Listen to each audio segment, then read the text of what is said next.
So the next area I would like us to go through is the voicemail portion for the extension we just created, which is in the same area, it's just in another tab. So I'll demonstrate that right now.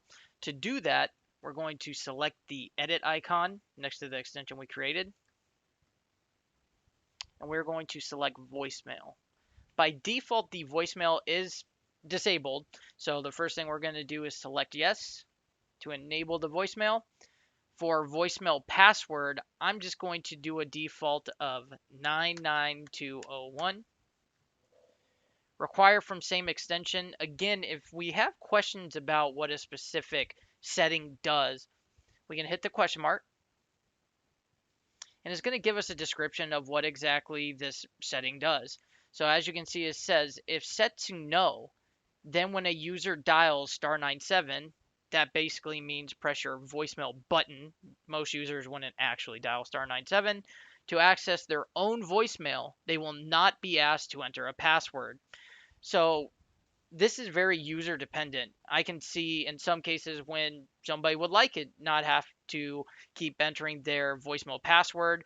But if you are somebody that's higher up in a company and you don't want anyone to walk up, press your voicemail button and be able to listen to your voicemails, this is when you would want to leave this at the default setting. You do want to require it from the same extension. If set to no, basically your voicemail password, if you're at that phone, is no longer needed to be entered. I'm not going to go into the disable star and voicemail menu.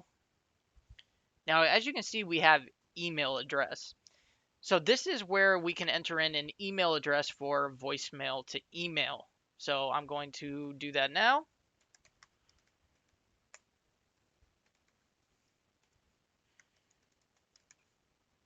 And there we go. So now I have that in there.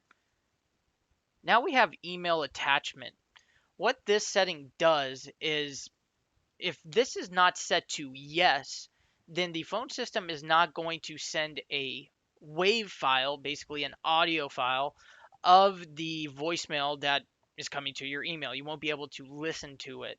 So we do want to have this set to yes. Play CID. So if this is set to yes, it is going to play the caller ID of the person that called. I would think most people probably want this enabled. I'm going to leave it at no just for now, but more than likely you're going to set that to yes.